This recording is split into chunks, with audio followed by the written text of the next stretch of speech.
સુરતમાં ખૂબ વધારે પૂર આવ્યું। એ પૂર પછી 2 દિવસ પછી નેતાઓ ગ્રાઉન્ડ ઝીરો પર ઉતર્યા। કેન્દ્રીય મંત્રી CR પાટીલ પહોંચ્યા, ડેપ્યુટી CM હર્ષ સંઘવી પહોંચ્યા, એ સિવાય કેબિનેટમાંથી પ્રફુલ પાનશેરિયા અને બાકીના ધારાસભ્યો પહોંચ્યા। બધા અલગ અલગ દ્રશ્યો જોઈ રહ્યા છે। પેલા સ્ટીલના કીડા પડશે એવું કહેતા ભાઈને તમે સાંભળ્યા હશે। એના પછી એમનો બીજો વિડીયો જોયો હશે કે ડેપ્યુટી CM સાથે ચા પીતા હતા અને પછી એમણે કહ્યું કે એ એવું પણ બોલ્યા છે કે જો કામ નહીં થાય તો હું બોલીશ, પણ પછી એમણે વખાણ પણ કર્યા છે। જ્યારે નેતાઓ ગ્રાઉન્ડ ઝીરો પર પહોંચે, અધિકારીઓ સાથે પહોંચે અને કામ કરતા દેખાય તો એ બહુ સ્વાભાવિક પણ છે કે વખાણ થવાના। પણ એ કામ ક્યાં સુધી જળવાયેલું રહે છે? ત્યાં ડેપ્યુટી CM હાજર છે અને એટલા માટે કામ થઈ રહ્યા છે ને નીકળી જશે, એના પછી કશું થશે કે નહીં એના પર નજર રહેવાની છે। એવી માર્કેટમાં એવા લોકોની પાસે પણ અમે પહોંચ્યા અને જ્યારે ગ્રાઉન્ડ ઝીરો પર પહોંચ્યા ત્યારે બહુ જ દયનીય હાલતમાં એ માણસો હતા, જેમને કપડાં આપવા પડ્યા। અને એ વિડીયો પણ ખૂબ વાયરલ થયો કે ત્યાં જઈને એવું કહેવામાં આવ્યું, નાયબ મુખ્યમંત્રીએ કહ્યું કે જેની પાસે કપડાં નથી એ લોકોને તાત્કાલિક 2 જોડી કપડાની વ્યવસ્થા કરવામાં આવે। કેશ ડોલ્સ પણ ચૂકવવામાં આવી, પૈસાની વહેંચણી કરવામાં આવી, સર્વે પણ તાત્કાલિક થઈ ગયો ડિંડોલીની આસપાસના વિસ્તારમાં। અને મોટે ભાગે બહુ જ ગરીબ મધ્યમ વર્ગ પણ નહીં કહી શકાય જેમને, એવા માણસો ત્યાં રહેતા હતા। એ લોકોની મદદ થાય એ બહુ જરૂરી પણ હતું, સ્વાભાવિક પણ હતું, પણ છતાંય ઘણી બધી જગ્યાએ એવા ક્રૂર દ્રશ્યો પણ દેખાયા। પૂરના કારણે કોઈ માણસ બાઇક છોડીને ગયું હતું, બીજા દિવસે બાઇક લેવા માટે ત્યાં જાય તો એમની પાસેથી ચાલાણ કાપતા માણસોએ દેખાયા હતા। સાફ સફાઈ કરવામાં મદદ કરવાની જગ્યાએ ઊંધું કહેતા લોકો પણ દેખાયા। એટલે ઘણી બધી જગ્યાએ સંવેદના દેખાઈ તો અસંવેદનશીલતા પણ તંત્રની દેખાઈ। અને એટલે જ મહત્વનું એ છે કે અધિકારીઓ નેતાને બતાવવા માટે નહીં, નેતાઓ રીલ માટે પણ નહીં, વાસ્તવિકતામાં જ્યારે બધા જ કામ કરતા થશે અને એ સંવેદના ખરેખર અનુભવશે તો સુરતની તાસીર છે કે એ ઊભું થઈ જાય છે। પણ એનો મતલબ એ નથી કે દરેક વખતે એ પડી જાય। અને એટલે જ પૂર પછીની કામગીરી બહુ સરસ થઈ, પણ એ પૂર આવ્યું કેમ? કુદરત બહુ જ મોટું પરિબળ છે, ન કલ્પ્યો હોય એટલો વરસાદ વરસ્યો એ પણ હકીકત છે, પણ ખાડીમાંથી પૂર આવ્યું અને ખાડીમાં પુરાણ થયેલું છે, દબાણ થયેલું છે, જે કામ થવું જોઈએ નથી થયું, કાગળ પર પ્રી મોન્સૂનના જે કામ બતાવ્યા છે એ નથી થયા, એ પણ એટલી જ હકીકત છે।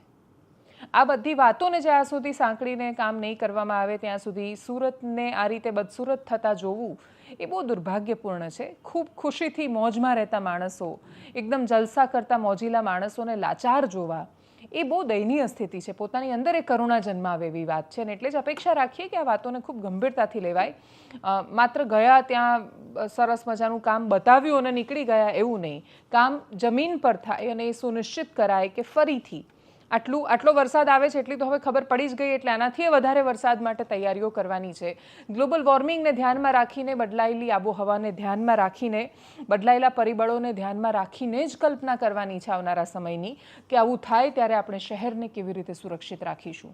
દૂરનું વિચારીને કામ કરવા માટે તો તમારી પાસે કરોડો રૂપિયા છે। સુરત સમૃદ્ધ છે, એ ગરીબ નથી, એના માણસો છે, એની સ્થિતિ આટલી દયનીય ન બને એવી અપેક્ષા। સુરતમાંથી ખૂબ બધી મદદની તસવીરો આવી એ તમે દિવસ દરમિયાન જોઈ છે। પીડાની તસવીરો પણ છે, જ્યારે અમારા રિપોર્ટર પહોંચ્યા હતા એમણે શું જોયું કરીએ એના પર નજર। કેશ ડોલ આપવામાં આવી ત્યારે પણ શું ત્યાંથી તસવીરો આવી, કરીએ એના પર નજર।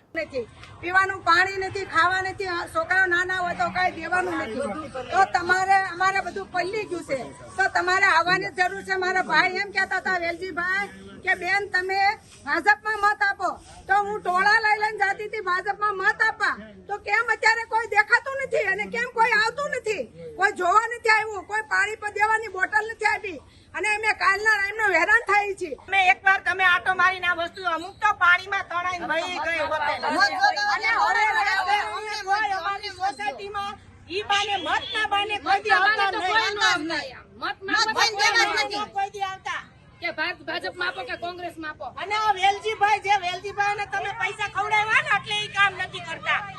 આવેલી ઘર કોઈ નથી, ખાવાનું ને લેવા આવ્યા ને આવાજ લેવા આવાજ કોઈ આવ્યા નથી।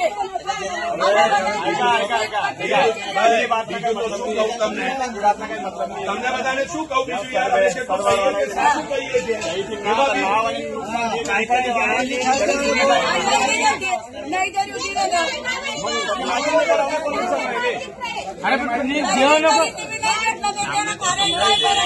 કહીએ લખાવશે લિસ્ટમાં નામ આવે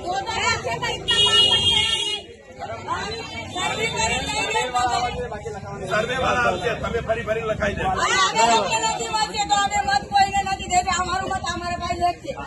અહીંયા મત દેવા નથી આવ્યા અત્યારે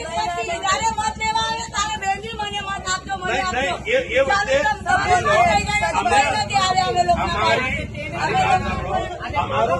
हमारी सेवा में काम चाहिए अમને કરવા તો અત્યારે અમે એ જ કરીએ છીએ। आज शाम तक सभी के घरों का सर्वे होके सभी लोगों को घर दीठ 6800 रुपए की सहाय दी जाएगी और सबके घर पे सर्वे चालू है। 1800 से 2000 घर जो है अपने यहाँ के वो सबके घर घर तक कवर पहुंचेंगे। ठीक है, कल सुबह अरे भाई बात कर रहा हूँ ना, सबके घर घर तक जो आ रहे हैं आप आपके डॉक्यूमेंट और जो कोई मांग रहे हैं वो डॉक्यूमेंट जमा कराना और घर दीठ सबको मिलेगा। और कोई भी तकलीफ हो तो कल सुबह मैं वापस आने वाला हूँ, यहाँ पे मिलूंगा। जिसका नहीं हुआ होगा वो मुझे मिल सकता है। ठीक है, कोई चिंता मत करना। लेकिन जो परिवार उनके घर में रह रहे हैं उनके लिए ये सहाय है। तो घर घर में आ रहे हैं तो आप मदद करना।